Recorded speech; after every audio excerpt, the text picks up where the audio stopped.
Hey, welcome here to a brand new episode. I'm your host, Dr. Faith Elizabeth Nanyonga. If you're listening in today, I'd like to take this minute to thank you for each and every time that you tune in to listen to me as I teach about career development and personal development. Your support is invaluable to me, and I don't take it for granted. If it's your first time here, welcome to the Frame Solution podcast. And if you'd like to be a fan, there are 3 ways you can support this show and spread the love. Every single share, subscribe count matters, so do not think your efforts go unnoticed. The first way you could support this show is by leaving a review in Apple Podcasts. Reviews not only make the world a better place for me, as the podcast gets to many ears, but also rank our podcast higher in the podcast charts. You can subscribe to this podcast so that you do not miss out any episode as they are released. And also, you could choose to be a guest on the podcast by sending in an email. The email address is theframesolutions@gmail.com. Thank you once again.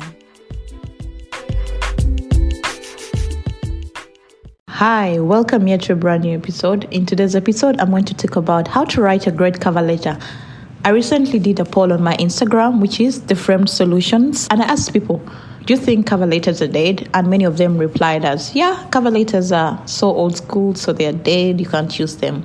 But in today's episode, I would like to demystify this myth that cover letters are dead, and also to show you exactly what you need to do when you're writing your cover letter.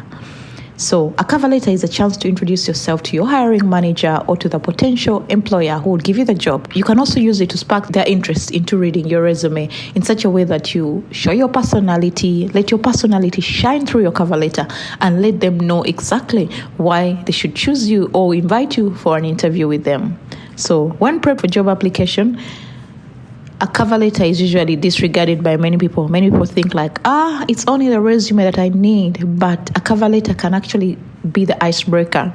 It can be the one that sets the pace of your application process. So give it time when you're writing your cover letter. And I'm going to share with you exactly what you need to do to write a cover letter that sells you to your prospective employer or to your, let's say if you're applying for a grant, yes, you're applying for internship or you're looking for a scholarship position, amongst others. So let me tell you exactly what you need to do to include in your cover letter.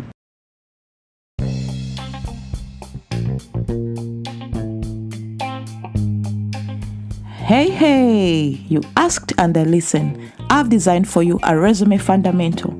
The Resume Fundamentals is a document that you'll need to craft a resume that sells your skills and showcases the best that you have to offer. In this document, I've designed in such a way that I let you understand what a resume should contain. I give you the steps that you need to craft a resume, and I also give you the prompts that you need to fill in your resume. On top of that, I've designed for you a template that you can use to craft that resume. And this template is that all you have to do, you have to only copy what you've written in the workbook and paste it into the resume template.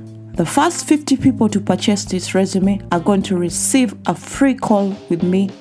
In this free call, I'll look at your resume and make sure that you're highlighting your skills, you're highlighting your strength, and you're doing it the way that it should be done. So grab yourself this resource and you'll be able to benefit from this added advantage of buying the resource.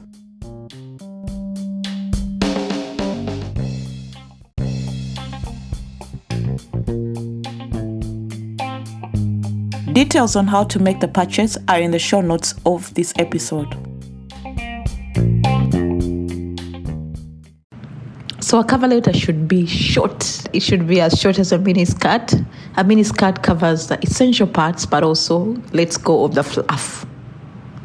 And it should also entice the reader to get to know more about you or about what you have to offer. So a cover letter should be a short document, and it accompanies your resume and also describes as to why you should be the person they're going to choose for this role. So what you need to do when you're writing your cover letter, you need to start with a brief introduction about yourself and why you're writing to that particular person you're writing to. Mention the job you're applying for, because believe me, hiring managers receive very many, at the end of the day, they receive very many applications from different people applying for different jobs. Be specific when you're stating what job you're applying for and where you saw the job advert or who might have referred you to this job that you're applying for. And that should be around 2 to 3 sentences or less. Also give a snapshot of your relevant skills, your experiences, your qualifications, and what you have to offer in relation to the job. I've seen many people apply and write cover letters whereby you list each and everything that you've written or each and everything that you've worked on, and you find that most things they're stating are not even relevant to the job they're applying for. So if you're applying for a job, sit down and first refer to the job description.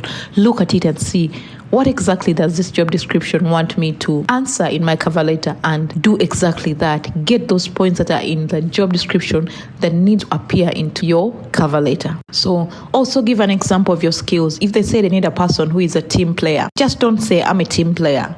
Give concrete evidence to suggest that you're a team player. You might say that, I collaborated with a team and we established a given project, or you led to a sale, or you collaborated with people in different places. Like me, who is a researcher, we collaborate with people from different universities around the globe. So I might state that, I collaborated with researchers in Australia, in the US, in the UK, and we were able to, let's say, publish or come up with a groundbreaking discovery that will show the hiring manager or the person I'm writing to, like, wait a minute, Faith knows exactly what they're talking to when it say that they're team players. So have concrete evidence to support whatever you claim in your cover letter. And also, a good cover letter is address the person. I've seen people who write to whom it may concern, dear sir stroke madam. Please do your research. By doing your research, you go deep down into finding exactly who you're addressing this cover letter to. The best way to do this, go to their LinkedIn profile. And also some jobs usually nowadays they put like, in case you want any more information, contact this person. Figure out exactly who is hiring and address them by name, not by to whom it may concern. Don't just, how can I say it? Don't just make yourself not be shortlisted because of those minor things. If I get a cover letter from a person who's written my name, like Dear Faith or Dear Dr. Nanyonga, I'll be like, okay, this person has written my name. And I get another one who says, Dear Sir stroke Madam. I'll be like, this person didn't even take time to figure out who they're addressing the letter to. So make it personal. Address it to the hiring manager. So also be concise. Keep your language clear and concise. It's best to avoid complicated words. Do not put in words which are big. Do not try to tell people, I've attached my resume to acquaint yourself. Just write, please find my attached resume for more detail.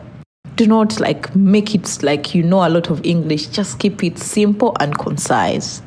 Then avoid overly long sentences. Keep your sentences short and to the point. Most times, actually, I've seen me when I'm writing my cover letters, what I do, I put, let's say if the job description is asking me to be a team player, I would say team player. Like I give an example of how I've been a team player. If they say they want a person who is a critical thinker, I'll give an idea of how I did some critical thinking. Like you put it in such a way that when the hiring manager is perusing through your resume, they can see the points that they want and they'll be like, yeah, this one is going to the pile of being shortlisted. So keep it like that. So also double check and triple check for grammatic errors. There is a software, if you don't know, it's called Grammarly. It's free of charge. You can put in whatever documents you want, and it even suggests sentences. It suggests where you should put a comma, where there should be a hyphen, where there should be a full stop. Make sure you proofread your document before you put it out there and send it to the hiring manager. First impressions last forever. Do not create an impression that you're careless, that you're not a detail-oriented person, yet you're claiming on your cover letter you're detail-oriented. So proofread and make sure you don't have grammatic errors. Also, keep it short. I said this earlier on, but it should be around 200 and 300 words maximum. The body, make sure it's only one page. The font should be legible. There should be enough spacing between your points. You should just give them like a glimpse of what you have to offer. And when you give them this glimpse, what is going to happen is that when they read your cover letter, they will be drawn to reading your resume. You don't want to pour everything in your resume on your cover letter. Keep it short and precise and to the point. This is what is going to separate you from the rest of the applicants or the rest of the people who are looking for this exact position that you're after. A cover letter should state why you're the right fit for this job. It would also state why you've chosen this company or this organization or even this university that you want to study at. Give them the reasons. In the past, I've written things like state-of-the-art facilities. Then I explain exactly how those state-of-the-art facilities will help me acquire what I need to acquire.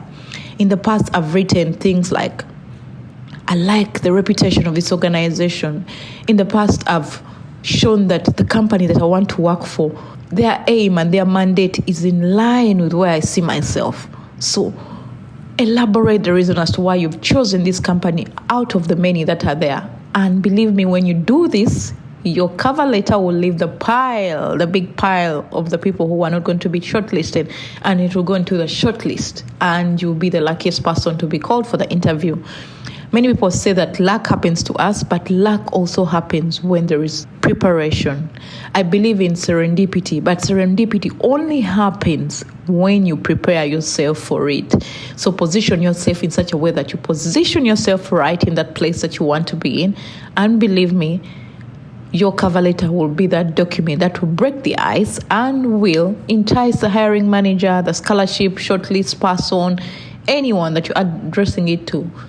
It will entice them to invite you for the job interview, for the scholarship interview, or even for the opportunity that you want. So I wish you the very best as you go out there to write your cover letter. And remember, cover letters are not dead. Cover letters are so alive. So show your personality, keep it short, explain the reason as to why you want to be hired, and believe me, you will be on the short list. Have yourself a lovely day, and thank you so much for tuning in for yet another episode.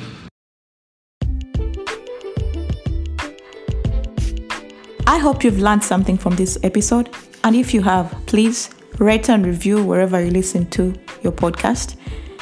Subscribe to this podcast. Share it with your family, friends, and those that you think are interested in career development. Also, follow me on the socials, which is Facebook, Instagram, Twitter, LinkedIn, and Pinterest. The username is The Frame Solutions. I can't wait to speak to you in the next episode. Stay blessed. Bye-bye.